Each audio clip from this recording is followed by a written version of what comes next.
আসসালামু আলাইকুম ইব্রাহিম, আশা করি সবাই অনেক ভালো আছেন। আমরাও অনেক ভালো আছি। আজকে এখন বাজে মোটামুটি রাত্রি 9:17। আমরা দুজন এখন বাইক নিয়ে ঘুরতে বেড়াইছি। স- এটা হচ্ছে যে আমাদের নতুন একটা বাইপাস হয়েছে এটা। তো এই রাস্তায় রাত্রেবেলা ঘুরে অনেক মজা। অনেক সুন্দর লাইটিং। তো ভাবলাম যে আপনাদের আজকে দেখাই কেমন লাগে। তো এখন আমি বাইক চালাবো আর ক্যামেরা চলে যাবে বিনতির হাতে। তো আপনারা এনজয় করেন।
হাজার ভিডিও।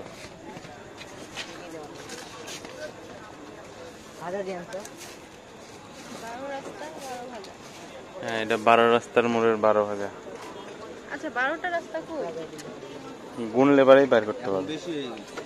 বেশি হয়ে গেছে। আমি তো 4টা রাস্তাই দেখি। না, ওই যে ওইখানে রাস্তা ছোট ছিল। ও মানে এই যে অলিগলির রাস্তা এগুলোও ধরছে? সব রাস্তা দিয়ে। আমি মনে করছি মেইন রাস্তা 12টা।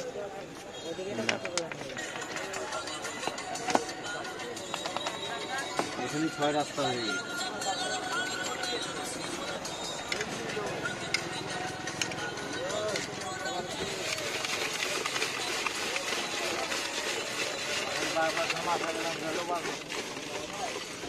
বারো রাস্তার মোড়ের 12 ভাজা। এখন বাজে মোটামুটি 10টা। এখন আমরা 12 ভাজা খেতে আসছি। এখানকার 12 ভাজাটা অনেক বেশি মজার। ভাই লেবু দিচ্ছেন? লেবু দিলেই হবে। লেবুর জন্য আপনারা এখানে আসা, বুঝছেন? যেটা খাবেন না ওটা বললে আমি দেব। না, লেবু দিলে পরে ভালো লাগে। আমরা সবই খাই। তাহলে কোন সমস্যা নেই। আপনারা ইয়া দেন না, নাগা মরিচ দেন না? নাগামরিচ আমাদের খুব কম চলে না। এদিকে আমাদের ঢাকার ওইদিকে নাগা মরিচ খুব বেশি চলে। ঝালমুড়ি হইলেই, ফুচকা হইলেই না। এটা হচ্ছে 12 রাস্তার মোড়ের ঝালমুড়ি। ঝালমুড়ি না, ঝালমুড়ি আলাদা। ও 12 12 ভাজা। আমি নিজেই দেখছো রাত্রে ভুলে গেছি। ঝালমুড়ি আছে আলাদা। নাও, 12 ভাজা আমরা এখন খাই নেবো।